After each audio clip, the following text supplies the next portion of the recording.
महाकुंभ में मुसलमानों की एंट्री पर क्या बोले सीएम योगी आदित्यनाथ? योगी ने महाकुंभ में एंट्री पर रखी कैसी शर्त? जी हां, उत्तर प्रदेश के प्रयागराज में भव्य महाकुंभ का आयोजन किया जा रहा है। इसकी तैयारी बड़े ही जोर शोर से की जा रही है। उत्तर प्रदेश के मुख्यमंत्री खुद इसकी निगरानी कर रहे हैं, बार बार प्रयागराज का दौरा कर रहे हैं। इन सब के बीच इस बात की चर्चा भी थी कि कुंभ के दौरान यहां मुसलमानों की एंट्री बैन कर दी गई है, जिसको लेकर सवाल भी उठने लगे। कुछ लोग ने इसका समर्थन किया तो कुछ लोग इसके विरोध में खड़े हो गए। इस मामले में उत्तर प्रदेश के मुख्यमंत्री योगी आदित्यनाथ पर भी सवाल खड़े होने लगे, जिसको लेकर अब योगी आदित्यनाथ ने बड़ा बयान दिया है।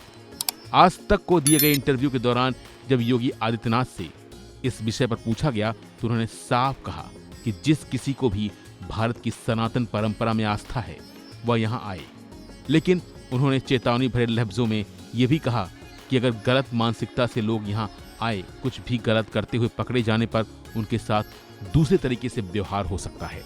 योगी आदित्यनाथ ने कुंभ की नगरी में मुसलमानों का स्वागत करते हुए शर्त भी लगा दी।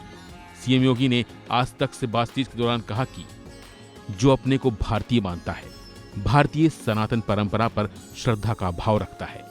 बहुत सारे ऐसे लोग हैं जिन्होंने किसी कालखंड में किसी दबाव में आकर उनके पूर्वजों ने उपासना विधि के रूप में इस्लाम स्वीकार किया था, लेकिन वे भारत की परंपरा पर आज भी गौरव की अनुभूति करते हैं। अपने गोत्र को भारत के ऋषियों के नाम से जोड़कर देखते हैं। पर्व और त्योहार में उनकी भागीदारी उसी रूप में होती है। वो लोग परंपरागत रूप से संगम में स्नान करने आते हैं तो कोई बुराई नहीं है, उनका स्वागत है। वो लोग आए, कहीं कोई समस्या नहीं, लेकिन अगर कोई ये कहने आए कि ये भूमि हमारी है और हम लोग इस पर कब्जा करेंगे तो मुझे लगता है कि उनको डेंटिंग पेंटिंग का सामना करना पड़ सकता है। सीएम योगी इस महाकुंभ को यादगार बनाना चाहते हैं और यही वजह है कि प्रयागराज में कुंभ की तैयारियों का वो खुद निरीक्षण कर रहे हैं, जिससे अंतिम समय में कोई कमी न रह जाए।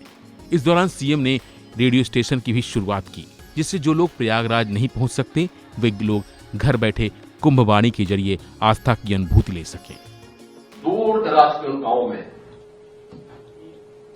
जो लोग चाहते भी यहां नहीं पहुंच पाते, क्योंकि एक बड़ी आपत्ति ऐसी है, जो लोग अपने किन्हीं कारणों से यहां नहीं पहुंच पा रहे हैं, उन तक हम पहुंचेंगे टेक्नोलॉजी के माध्यम से, इस प्रकार की सुविधाओं के माध्यम से, और वह सजीव प्रसारण उनके माध्यम से हम उनके सामने कर पाएंगे।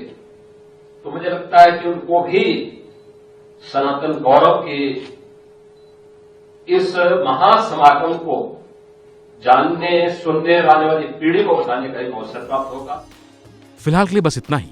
बाकी अपडेट के लिए बने रहिए वन इंडिया हिंदी के साथ।